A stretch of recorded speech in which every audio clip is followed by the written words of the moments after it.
तो ये मिशनरी कौन है?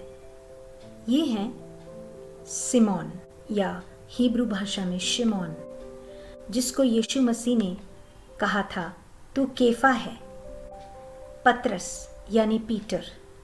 ग्रीक भाषा में इसे कहते हैं पेट्रा। इसका मतलब है पत्थर या चट्टान। अब हम पतरस के विषय में कुछ जानेंगे। उसका जन्म कब और कहां हुआ था, उसकी शिक्षा क्या थी, उसका पेशा क्या था, क्या वो विवाहित था? आइए देखें। पतरस का जन्म बेतसैदा नाम के नगर में 1 से 4 ईस्वी के बीच में हुआ था। बेतसैदा गलील समुद्र के तट पर स्थित एक नगर था और वहां पर बहुत सारा पानी होने के कारण काफी लोगों का पेशा मछली पकड़ना ही था। पतरस का जन्म बेतसैदा में जरूर हुआ था, लेकिन बाद में वो रहता था कफरनाउम नाम के एक नगर में, जहां पर ज्यादातर लोगों का पेशा था मछली पकड़ना। उस समय रोम का साम्राज्य था और सारे यहूदी इज़राइल रोमियों के अधीन में थे। तो उस समय में यहूदियों के धर्म गुरु थे फरीसी और सदूकी। हाँ, और भी थे, लेकिन ये ही 2 खास दल थे। फरीसी पुनरुत्थान में विश्वास करते थे और सदूकी पुनरुत्थान में विश्वास नहीं करते थे। लेकिन एक ऐसा माहौल वहां पर बना हुआ था कि सभी यहूदी मसीहा का इंतजार कर रहे थे। पतरस अपनी बुलाहट से पहले एक युवक था और वो मछली पकड़ा करता था, क्योंकि वो ज्यादा पढ़ा लिखा नहीं था। यीशु मसीह के दूसरे चेले वो शादीशुदा नहीं थे, लेकिन पतरस वो उस समय शादीशुदा था। यीशु मसीह के पास पतरस को उसका भाई अंद्रयोस यानी एंड्रू लेकर आया था और ये दोनों यीशु मसीह के चेले थे। पतरस और उसके भाई अंद्रयोस की बुलाहट सीधे यीशु से ही आई थी। यीशु ने उनसे कहा, मेरे पीछे हो लो और मैं तुम्हें मनुष्यधारी बनाऊंगा। एक दिन पतरस की सास बीमार पड़ गई, उसे बुखार हो गया था और यीशु मसीह ने उसके बुखार को डांटा और वो अच्छी हो गई। तुरंत वो उठी और सबकी सेवा करने लगी। हम सब जानते हैं कि पतरस बहुत ही महान रीति से परमेश्वर के हाथों में व्यवहारित हुआ, लेकिन क्या उसके जीवन में कुछ कमियां थी, कुछ कमजोरियां थी? आइए हम देखें। मरकुस के 8 के 32 और 33 में हम पढ़ते हैं और मरकुस के 9 अध्याय 5 में भी हम पढ़ते हैं कि पतरस काफी जिद्दी इंसान था। वो सोचने से पहले बोल डालता था। आइए हम इसके बारे में जानें। हम मत्ती के 17 अध्याय में पढ़ते हैं कि यीशु मसीह ने पतरस, याकूब और उसके भाई यूहन्ना को साथ लिया और वो एकांत में किसी ऊंचे पहाड़ पर चले गए। वहां पर यीशु मसीह रूपांतरित हो गए। उनका मुंह सूर्य की नाई चमका और उनका वस्त्र ज्योति की नाई उजला हो गया और उनके साथ मूसा और एलिय्याह बात करने लगे। इस पर पतरस ने यीशु से कहा, हे प्रभु, हमारा यहां रहना अच्छा है। इच्छा हो तो यहां 3 मंडप बनाओ, एक तेरे लिए, एक मूसा के लिए और एक एलिय्याह के लिए। तो हम देख सकते हैं कि पतरस पृथ्वी की बातों के बारे में ज्यादा सोचता था।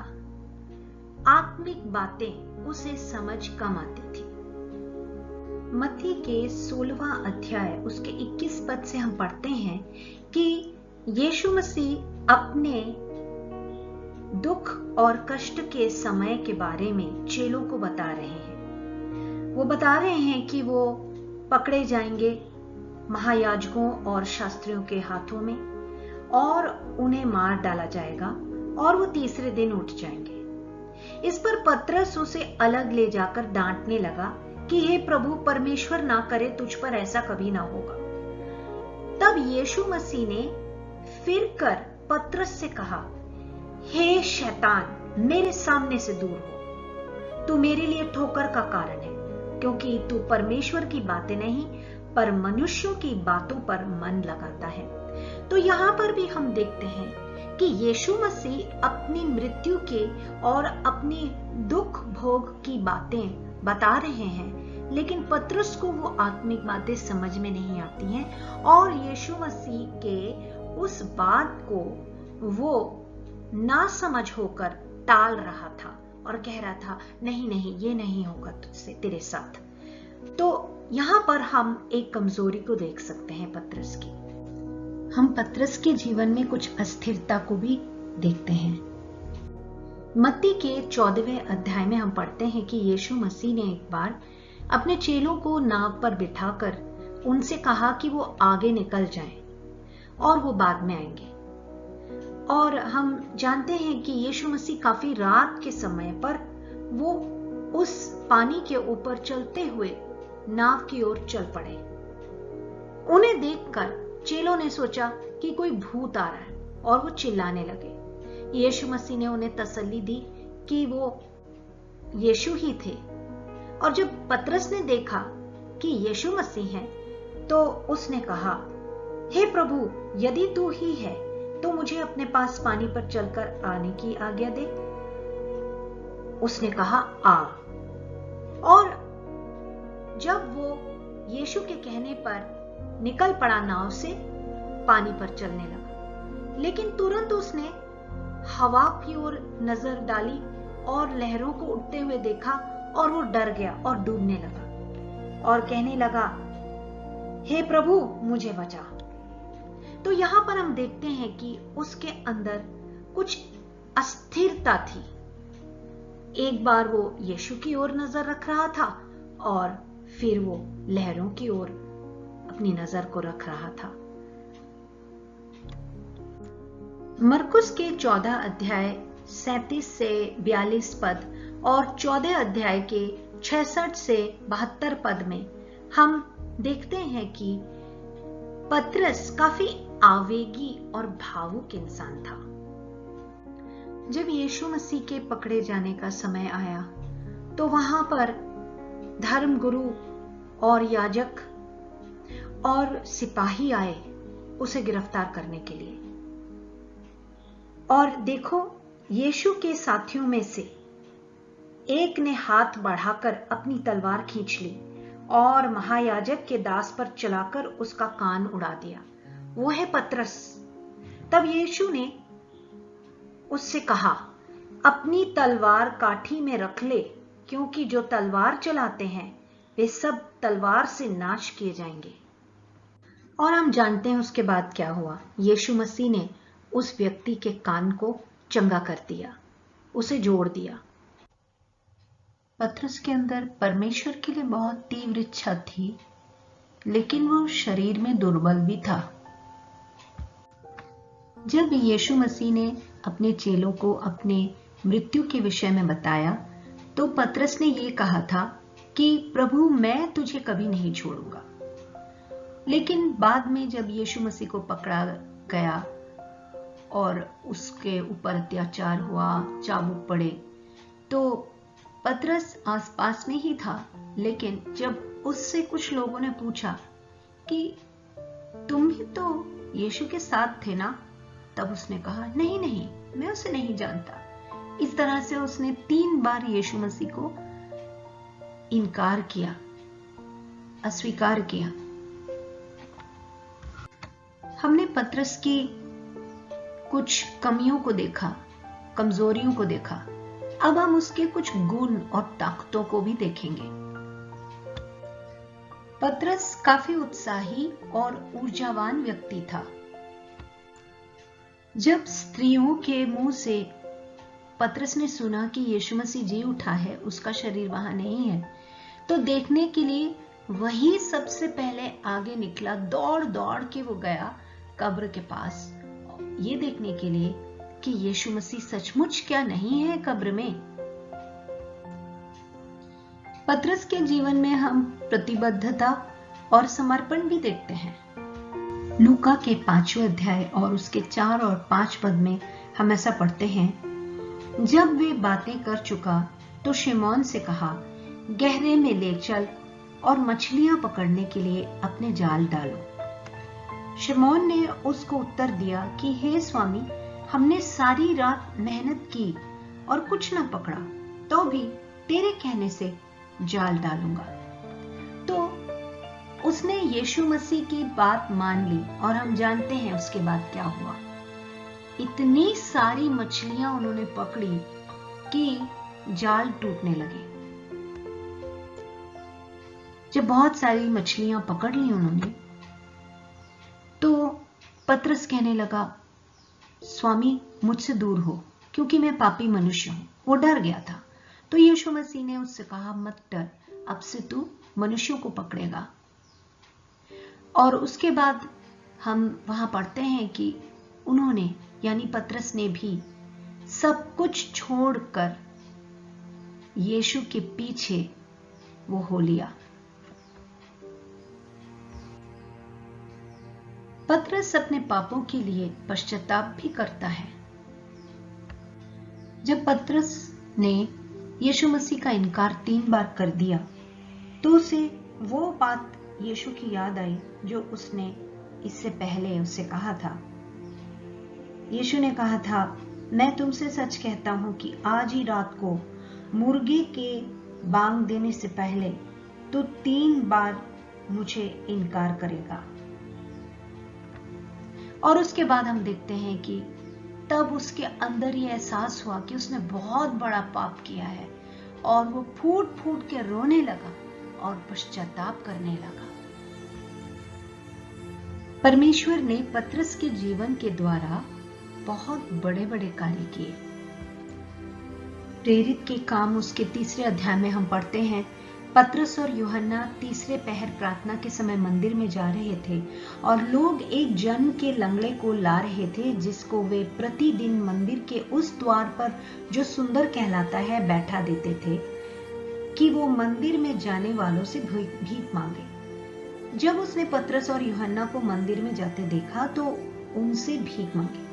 पतरस ने यूहन्ना के साथ उसकी ओर ध्यान से देखकर कहा, हमारी ओर देख। सो वो उनसे कुछ पाने की आशा रखते हुए उनकी ओर ताकने लगा। तब पतरस ने कहा, चांदी और सोना तो मेरे पास है नहीं, परंतु जो मेरे पास है वो तुझे देता हूं। यीशु मसीह नासरी के नाम से चल फिर। और उसने उसका दाहिना हाथ पकड़ के उसे उठाया, और तुरंत उसके पांवों और टखनों में बल आ गया। और हम देखते हैं कि उसके बाद ये जो व्यक्ति था, जो लंगड़ा था, वो उठ खड़ा होता है, चंगा हो जाता है, दौड़ता है, कूदता है, चलता है। और सभी लोगों ने उसके जीवन की इस आश्चर्यचकित करने वाली घटना को देखा और वो परमेश्वर की स्तुति करने लगे। तो हम देखते हैं कि यहाँ पर पतरस को परमेश्वर ने बहुत ही अद्भुत रीति से इस्तेमाल किया। प्रेरितों के काम उसके 2 अध्याय में हम पढ़ते हैं किस तरह से पवित्र आत्मा को मंडली के ऊपर उंडेला गया, और वो सभी लोग पवित्र आत्मा से भर गए और अन्य भाषाओं में बात करने लगे। और जब बहुत सारे लोगों ने इस पर प्रश्न उठाया, तो पतरस ने खड़े होकर उनके बीच में प्रचार किया। और हम जानते हैं कि 37 पद से ऐसा लिखा है, तब सुनने वालों के हृदय छिद गए और वे पतरस और शेष प्रेरितों से पूछने लगे कि हे भाइयों, हम क्या करें? पतरस ने उनसे कहा, मन फिराओ और तुम में से हर एक अपने अपने पापों की क्षमा के लिए यीशु मसीह के नाम से बपतिस्मा ले, तो तुम पवित्र आत्मा का दान पाओगे। और उसके बाद हम देखते हैं कि जिन लोगों ने विश्वास किया, उसका वचन ग्रहण किया, उन्होंने बपतिस्मा लिया और मंडली के साथ 3000 लोग जुड़ गए। तो इस महान रीति से पतरस को परमेश्वर ने इस्तेमाल किया। प्रेरितों के काम 12 अध्याय में हम पढ़ते हैं कि पतरस को हेरोद ने बंदी गृह में बंद कर दिया और उसकी सुनवाई के पहले वाले दिन एकदम से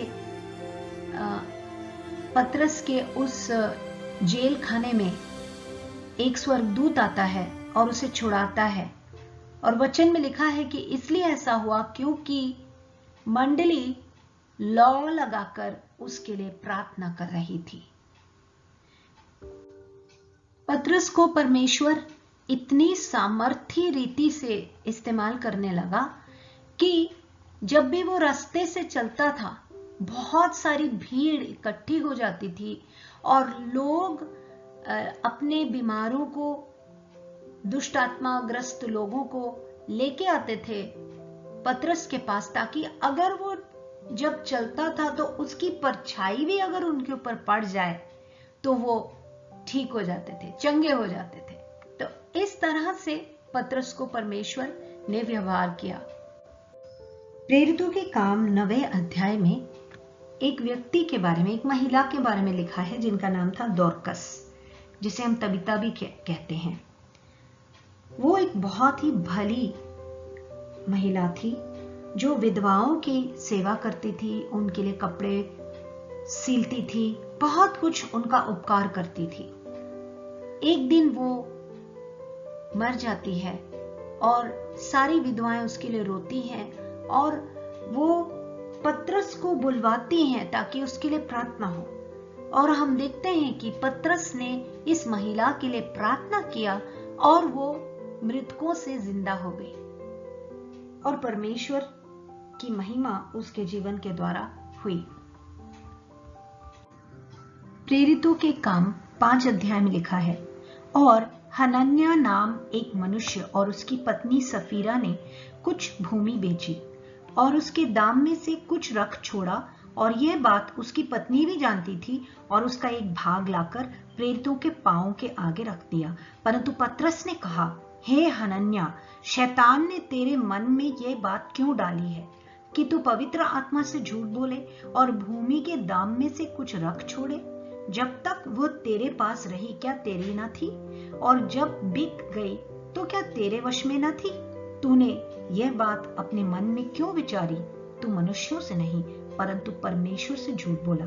ये बातें सुनते ही हनन्याह गिर पड़ा और प्राण छोड़ दिए, और सब सुनने वालों पर बड़ा भय छा गया। फिर जवानों ने उठकर उसकी अर्थी बनाई और बाहर ले जाकर गाड़ दिया। लगभग 3 घंटे के बाद उसकी पत्नी, जो कुछ हुआ था न जानकर भीतर आई। तब पतरस ने उससे कहा, मुझे बता, क्या तुमने वह भूमि इतने ही में बेची थी? उसने कहा, हाँ, इतने ही में। पतरस ने उससे कहा, ये क्या बात है कि तुम दोनों ने प्रभु की आत्मा की परीक्षा के लिए ऐका किया है? देख, तेरे पति के गाड़ने वाले द्वार ही पर खड़े हैं और तुझे भी बाहर ले जाएंगे। तब वो तुरंत उसके पांवों पर गिर पड़ी और प्राण छोड़ दिए, और जवानों ने भीतर आकर उसे मरा पाया और बाहर ले जाकर उसके पति के पास गाड़ दिया। और सारी कलीसिया पर और इन बातों के सब सुनने वालों पर बड़ा भय छा गया। तो हम यहाँ देखते हैं कि पतरस पवित्र आत्मा के द्वारा अगुवाई पाया हुआ इंसान था, और जैसे परमेश्वर ने उससे बात की वही बात उसने हनन्याह और सफीरा को कहा। प्रेरितों के काम 10 अध्याय में हम एक घटना को पढ़ते हैं जहां पर पतरस से परमेश्वर एक दिखाते हैं कि एक चादर स्वर्ग से उतर रही है और उसके अंदर बहुत सारे जानवर हैं, शुद्ध और अशुद्ध दोनों। और परमेश्वर पतरस को यह समझा रहा है कि परमेश्वर सिर्फ यहूदियों को नहीं, जो कि उस समय में पवित्र माने जाते थे और अन्य जातियों को अपवित्र अशुद्ध माना जाता था, कि परमेश्वर सिर्फ यहूदियों को नहीं लेकिन अन्य जातियों को भी बचाना चाहता है, इसीलिए उसका सुसमाचार उनको भी सुनाया जाना चाहिए। तो पतरस को ये सच्चाई परमेश्वर प्रकट करता है और इस दर्शन को पाने के बाद पतरस कुरनेलियो के घर पहुंचता है, क्योंकि परमेश्वर ने उसे पहले से ही दिखा दिया था कि कहां जाना है, किससे बात करनी है। और वहां पर कुरनेलियो के घर में बहुत सारे उसके रिश्तेदार और जान पहचान के लोग पहुंचे हुए थे पहले से प्रचार को सुनने के लिए, क्योंकि परमेश्वर ने कुरनेलियो से भी बात की थी। और वहां पर पतरस प्रचार करता है और वहां पर एकजुट हुए लोग प्रभु को जानते हैं। और हमने देखा कि किस तरह से परमेश्वर ने पतरस को बहुत ही महान रीति से इस्तेमाल किया अपने राज्य के लिए। बहुत सारे लोग प्रभु यीशु मसीह को जाने उसके द्वारा। और उसके बाद हम इतिहास से जानते हैं कि नीरो नाम का एक बादशाह था, बहुत ही क्रूर था। वो ईसाइयों के ऊपर बहुत ज्यादा उत्पीड़न और अत्याचार वो करवाता था। और नीरो द्वारा ईसाइयों के उत्पीड़न के दौरान ही 64 ईस्वी में पतरस की हत्या कर दी गई थी। तो ये जो बादशाह था नीरो, वो मसीहों की हत्या कैसे करवाता था? उन्हें क्रूस पर चढ़वाकर। लेकिन जब पतरस की हत्या की बात आई तो पतरस ने कहा कि नहीं नहीं, मुझे मेरे प्रभु यीशु मसीह की तरह क्रूस पर मत चढ़ाओ, मैं इसके योग्य नहीं हूं। मुझे क्रूस पर चढ़ाओ लेकिन उल्टा लटका दो, मेरे लिए वही काफी है। तो इसलिए पतरस ने, वही पतरस जिसने यीशु मसीह को 3 बार इनकार किया था और बहुत रोकर उसने पश्चाताप किया था, वही पतरस इतना परमेश्वर के लिए व्यवहारित होता है, लेकिन उसका अंतिम समय क्रूस पर था। और वो भी यीशु मसीह की तरह नहीं, उसे उल्टा लटकाया गया उसकी इच्छा के अनुसार, और वो प्रभु यीशु मसीह के लिए शहीद हो गया।